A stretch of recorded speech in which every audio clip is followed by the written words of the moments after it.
સ્વાગત છે મિત્રો ગુજુગેલ ચેનલમાં। આ વિડીયોની અંદર આપણે વાત કરવાના છીએ કે તમારે નવો પાસપોર્ટ એપ્લાય કરવો હોય તો ઓનલાઈન તમે કઈ રીતે કરી શકો એની વાત આપણે આ વિડીયોમાં કરવાના છીએ। તો એની માટે સૌપ્રથમ જે ભારત સરકારની ઓફિશિયલ વેબસાઇટ છે passportindia.gov.in એની લિંક તમને ડિસ્ક્રિપ્શનમાં આપી દઈશ। એમાં તમારે આવી જવાનું છે। જો આને તમારું પહેલા અકાઉન્ટ બનાવેલું ન હોય તો તમારે અહીંયા રજિસ્ટર હિયર ઉપર ક્લિક કરી અને રજીસ્ટ્રેશન કરતી વખતે તમારે પાસપોર્ટ ઓફિસ સિલેક્ટ કરવાની છે। જે પાસપોર્ટ ઓફિસમાં તમારે આ પાસપોર્ટમાં રૂબરૂ તમારે વેરિફિકેશન કરવા જવાનું છે એટલે તમારે જે નજીકનો ડિસ્ટ્રિક્ટ જે લાગતો હોય એ તમારે સિલેક્ટ કરવાનો છે। પછી અહીંયા તમારું ફૂલ નેમ આવશે, પછી તમારું ઈમેલ આઈડી આવશે। પછી જો તમારું ઈમેલ આઈડી જે છે એ તમારે યુઝર આઈડી તરીકે રાખવું હોય તો અહીંયા એ તમારે યસ કરી દેવાનું છે અને તમારે પાસવર્ડ નાખી અને અકાઉન્ટ બનાવી લેવાનું છે। મેં આની અંદર ઓલરેડી અકાઉન્ટ બનાવેલું છે તો હું અહીંયા લોગિન કરી લઉં છું।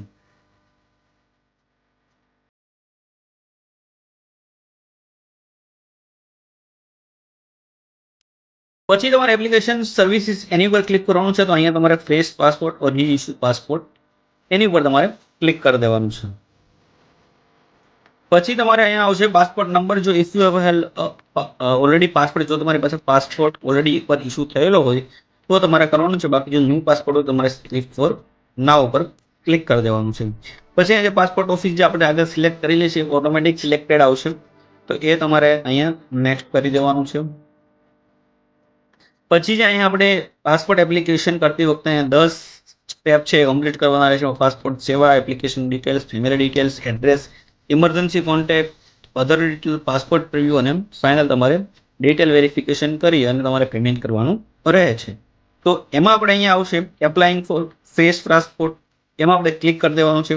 પછી અહીંયા ટાઈપ ઓફ એપ્લિકેશન, એમાં જો તમારે નોર્મલ કરવું હોય તો નોર્મલ જે કરવું હોય તો તત્કાલ, જો તમારે ઇમરજન્સી કઢાવવો હોય એકાદ વીકની અંદર તો તમારે તત્કાલ સિલેક્ટ કરવાનું છે। એના માટે તમારે એક્સ્ટ્રા ફી પે કરવી પડી શકે। જો તમારી ઇમરજન્સી હોય તો તત્કાલ આવે છે, બાકી નોર્મલ એપ્લિકેશન તમારે કરવી હોય તે કરવા છે। તો અહીંયા નોર્મલ એપ્લિકેશન કરવા માંગો છો તો સિલેક્ટ કરી લો। એ ટાઈપ્સ ઓફ પાસપોર્ટ બુકલેટ, એમાં બે ટાઈપની બુકલેટ 36 પેજીસની આવે છે અને 60 પેજની આવે છે। જો તમારે વધારે ટ્રાવેલિંગ થતું હોય તો તમે 60 પેજની સિલેક્ટ કરશો, બાકી નોર્મલ તમે 36 પેજ પણ સિલેક્ટ કરી શકો છો। એ તમારી રિક્વાયરમેન્ટ પ્રમાણે હોય છે। જો તમે 60 પેજ કરશો એની જે ફી છે એ વધારે થશે નોર્મલ કરતાં।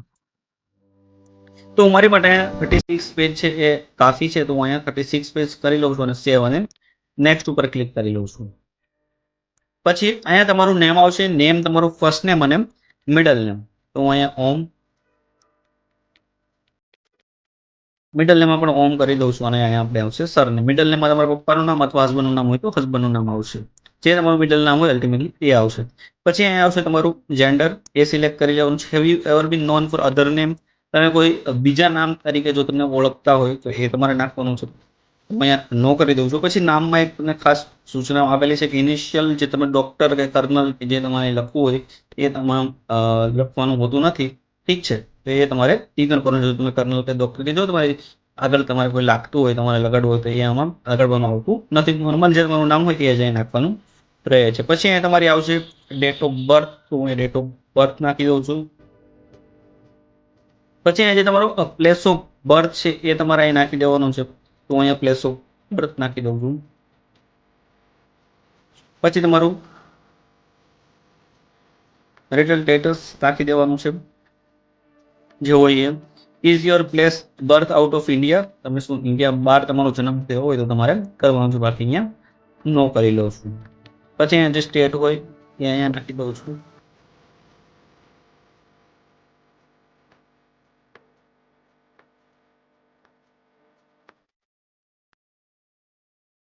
પછી સિટીઝનશીપ ઓફ ઇન્ડિયા કઈ રીતે મળેલું છે તો બાય બર્થ, એટલે જો તમારો જન્મ ઇન્ડિયામાં જ થયો હોય તો બાય બર્થ આવશે। ડિસેન્ડન્ટ એટલે કોઈ ડિસેન્ડન્ટ મળેલું હોય, રજિસ્ટ્રેશન અથવા તમે નેચરલાઇઝેશન કરાવેલું હોય તો એ સિટીઝનશીપ આવ્યું હોય તમારું રજિસ્ટ્રેશન તો એ આવશે। બાકી નોર્મલ કેસમાં આપણે બર્થમાંથી જ આવે છે તો હું એ કરી લઉં છું। પછી જો તમારે પાન નંબર નાખવો હોય તો તમે નાખી શકો છો, કમ્પલસરી નથી। વોટર આઈડી પણ તમારે નાખવું હોય તો નાખી શકો છો, કમ્પલસરી નથી। પછી તમારું એમ્પ્લોયમેન્ટ શું છે એ તમારે નાખી દેવાનું છે।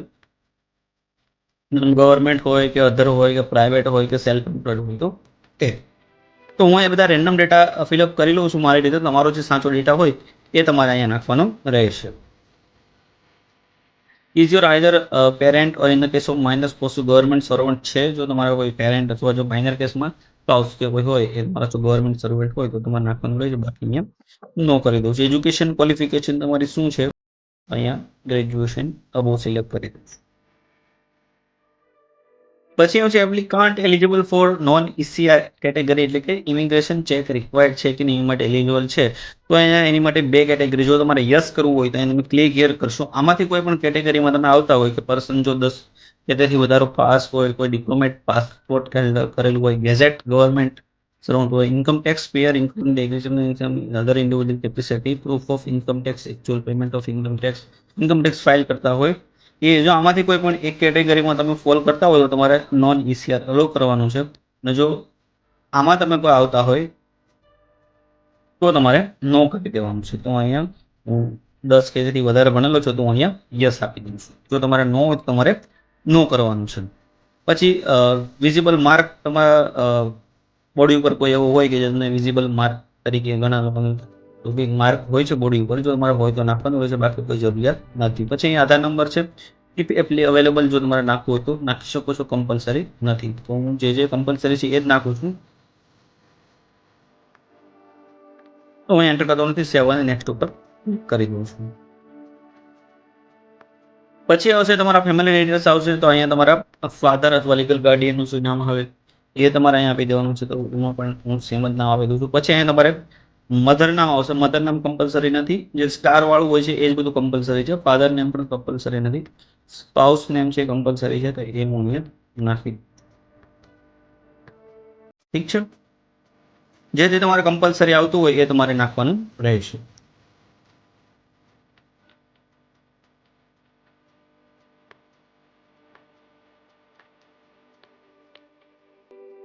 પછી આવશે is present address out of India, તો અહીંયા નો આવશે. તો અહીંયા જે આપણું એડ્રેસ છે એ અહીંયા લખી લેવાનું છે. તો હું રેન્ડમ કોઈ પણ એડ્રેસ નાખી દઉં છું. તમારું સાચું એડ્રેસ હોય એ તમારે નાખવાનું રહેશે.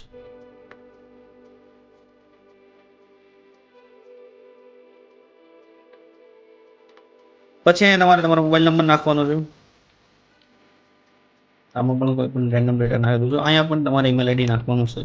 તો અહીંયા પણ હું કોઈ પણ રેન્ડમ ડેટા નાખી દઉં. પરમિનન્ટ એડ્રેસ અવેલેબલ જો હોય તો તમારે યસ કરવાનું છે. પરમિનન્ટ અને પ્રેઝન્ટ બંને જો સેમ હોય તો સેમ, નો હોય તો તમારે ઇઝ પરમિનન્ટ એડ્રેસ છે એમાં તમારે નો કરી અને બાકીનું જે પરમિનન્ટ એડ્રેસ છે એ તમારે નાખવું હોય તો નાખી શકો છો. પ્રેઝન્ટ અને પરમિનન્ટ જો તમારે ડિફરન્ટ નાખવું હોય તો, પણ મારે બંને અહીંયા સેમ જ રાખું છું, તો હું નો કરી દઉં છું.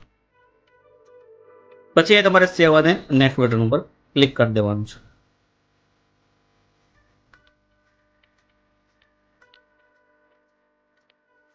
પછી આવશે તમારે ઇમરજન્સી કોન્ટેક્ટ નાખવાનો છે. તો ઇમરજન્સી કોન્ટેક્ટમાં જેનું તમારે નામ નાખવું હોય એ નાખવાનું છે, અને પછી અહીંયા તમારે એનું એડ્રેસ નાખી દેવાનું છે. હું અહીંયા પહેલા નામ નાખી દઈશ, પછી ખાલી અમદાવાદ નાખી દઉં છું. તમારે જો ડિટેલ્સમાં નાખવાનું રહેશે, જે પૂરું એડ્રેસ હોય. પછી અહીંયા જે ઇમરજન્સી કોન્ટેક્ટ છે એનો મોબાઈલ નંબર નાખવાનો રહેશે.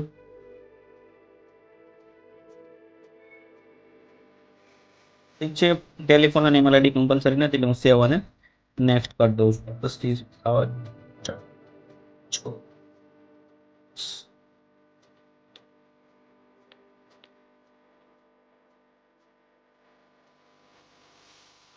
પછી અહીંયા આવશે previous passport, have you ever held any identity certificate. Identity certificate normally use to previous and other state India. તો આપણે કોઈ એવું છે નહીં, તો એના બધું details of current deployment office passport, તો આપણે કોઈ ડિપ્લોમેન્ટ પાસપોર્ટ છે એ કોઈ છે નહીં. પછી have you ever apply for passport but not issue, તો આપણે એ પણ કેસ નથી, તો હું એ ત્રણેયમાં નો આપી દઉં છું. જો તમારે કોઈ કેટેગરી એમાં લાગતી હોય તો તમારે યસ આપવાનું રહેશે. પછી અહીંયા બધી ડિટેલ્સ આપેલી છે, તમે ક્રિમિનલ કોર્ટમાં કોઈ છે નહીં, તો અહીંયા મોસ્ટ ઓફમાં તમારે બધું વાંચી લેવાનું છે. મારે તો મોસ્ટ ઓફમાં નો આવે છે.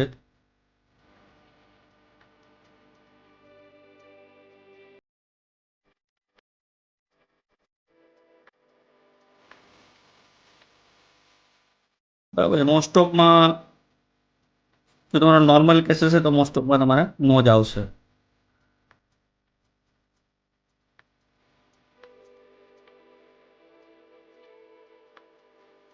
બાકી એમાં તમારે વાંચી લેવાનું છે. એમાં તમારે કોઈ કેસ લાગુ પડતો હોય, કોર્ટમાં કોઈ કેસ હોય, અથવા તમે રિફ્યુઝથી પાછા આવ્યા હોય, અથવા તમને કોઈ કન્ટ્રીમાંથી ડિપોર્ટ કર્યા હોય, અથવા તમારો પાસપોર્ટ એકવાર રિવોક થઈ ગયો હોય, રિફ્યુઝ થઈ ગયો હોય, એ કેસમાં તમારે જે રિલેવન્ટ કેસ જે લાગુ પડતો હોય એ તમારે સિલેક્ટ કરવાનો છે. બાકી નોર્મલ કેસમાં બધામાં આપણે નો જ આવે છે. તો મેં એનું કરી દીધું છે. તો પછી અહીંયા સેવ અને નેક્સ્ટ ઉપર ક્લિક કરી દઉં છું. પછી તમારા પાસપોર્ટની અહીંયા પ્રિવ્યૂ આવી જશે. ઠીક છે, એ પ્રિવ્યૂ તમારે એકવાર ચેક કરી લેવાનું છે. બધી ડિટેલ્સ છે એ બધી ઓકે છે કેમ નહીં. પછી તમારે આઈ અગ્રી એની ઉપર ક્લિક કરી દેવાનું છે, સેવ અને નેક્સ્ટ કરી દેવાનું છે. પછી જે ડોક્યુમેન્ટ પ્રૂફ ઓફ બર્થમાં તમારે જે ડોક્યુમેન્ટ જે અટેચ કરવાનો, એટલે કે જ્યાં તમારે ડોક્યુમેન્ટ વેરિફિકેશનમાં જે રિલેવન્ટ પાસપોર્ટ ઓફિસમાં જશો એમાં તમારે જે સબમિટ કરવાનું છે, એમાં આમાંથી કોઈ પણ એક ડોક્યુમેન્ટ તમારે આપવાનું રહેશે. એમાં બર્થ સર્ટિફિકેટ આપો છો, driving licence, election card, PAN card. તો જનરલી આપણે કેસમાં ઇલેક્શન કાર્ડ આપણી પાસે હોય છે, તો હું અહીંયા ઇલેક્શન કાર્ડ છે સિલેક્ટ કરી લઉં છું. પછી પ્રૂફ ઓફ પ્રેઝન્ટ એડ્રેસ, એમાં બધા મોસ્ટ ઓફ પાસે આધાર કાર્ડ છે, તો હું અહીંયા એડ્રેસ પ્રૂફની અંદર આધાર કાર્ડ સિલેક્ટ કરી લઉં છું. પછી અહીંયા હું અગ્રી કરી દઉં છું. પછી અહીંયા સ્પેસ નાખી દઉં છું અને અહીંયા ડેટ નાખી દઉં છું. પછી જો તમારે પ્રિવ્યૂ જોવું હોય તો જોઈ શકો છો, બાકી તમારે સબમિટ કરવું હોય તો તમે કરી શકો છો. ફાઇનલી તમે સબમિટ કરી દેશો પછી તમે કોઈ છે ત્યાંની અંદર એડિટ કરી શકશો. અને એટલે ફાઇનલ સબમિશન કરતા પહેલાં તમારે એકવાર છે ડેટા ચેક કરી લેવાનું છે. તમે કોઈ ડેટા એડિટ કરવો હોય તો તમે કરી શકો છો. પછી તમારે આવશે પ્રિન્ટ એપ્લિકેશન રિસિપ્ટ લઈ લેવાની છે. પછી પે એન્ડ શેડ્યુલ અમાઉન્ટ. પછી તે જેમાં તમારે નિયર બાય જે પાસપોર્ટ સેવા કેન્દ્રની ઓફિસ છે એ આવી જશે. તો અહીંયા મારે PSK બીજી ક્રોસ રોડ પર છે ને બાપુનગર, અહીંયા તમારે ડેટ ચેક કરી લેવાની છે કે આ ડેટમાં તમારે અપોઇન્ટમેન્ટ લેવાની છે. પછી તમારે અપોઇન્ટમેન્ટ ડેટ સિલેક્ટ કરવાની આવશે કે આ ડેટે તમારે 7, 8, 9 ખાલી જ છે, તે ડેટે તમારે લેવું હોય ડેટ સિલેક્ટ કરી દેવાની છે. અને ફાઇનલ તમારે મેક અ પેમેન્ટ ઉપર ક્લિક કરશો એટલે પેમેન્ટ ગેટવે ઉપર તમે રિડાયરેક્ટ થઈ જશો. આપણે નોર્મલ કેસની અંદર આપણું છે એટલે 1500 રૂપિયા ફી પે કરવાની આવ્યું છે. તમે પે નાવ ઉપર ક્લિક કરશો એટલે તમને SBIનો પેમેન્ટ ગેટવે ઓપન થઈ જશે. અહીંયા આપણે UPI સિલેક્ટ કરી લેવાનું છે. UPI ની અંદર તમે અહીંયા QR કોડ કન્ફર્મ કરશો એટલે QR કોડ આવી જશે. આ પેમેન્ટ તમે કન્ફર્મ કરી દેશો એટલે પછી તમારે ફાઇનલ એપ્લિકેશન જે શેડ્યુલ અપોઇન્ટમેન્ટ થઈ છે એ શેડ્યુલ અપોઇન્ટમેન્ટની PDF મળી જશે. એક જે આપણે ફોર્મ સબમિટ કર્યું હોય છે એની તમને PDF મળી જશે. અને જે આપણે રિસ્પેક્ટિવ ડોક્યુમેન્ટ સિલેક્ટ કરેલા છે, ઇલેક્શન કાર્ડ પ્રૂફ અને આધાર કાર્ડ પ્રૂફ, આ 4 ડોક્યુમેન્ટ તમારે લઈ અને જે રિલેવન્ટ પાસપોર્ટ ઓફિસમાં છે ત્યાં તમારે જતું રહેવાનું છે ડેટ તમે અપોઇન્ટમેન્ટ લીધી હોય. અને ત્યાં તમારે ફાઇનલ છે એ ડોક્યુમેન્ટ વેરિફિકેશન કરાવીને પછી તમારો પાસપોર્ટ છે એ ઇસ્યુ થતો હોય છે. ઠીક છે, તો આવી રીતે જો તમારા પાસપોર્ટ એપ્લિકેશન કરવું હોય તો તમે ઓનલાઈન કરી શકો છો. આના સંબંધિત જો તમને કોઈ પ્રશ્ન હોય તો તમે કોમેન્ટ સેક્શનમાં જણાવી શકો છો. તેનો જવાબ દેવા હું પૂરતો પ્રયત્ન કરીશ. આ વિડીયો જોવા માટે તમારો ખૂબ ખૂબ આભાર.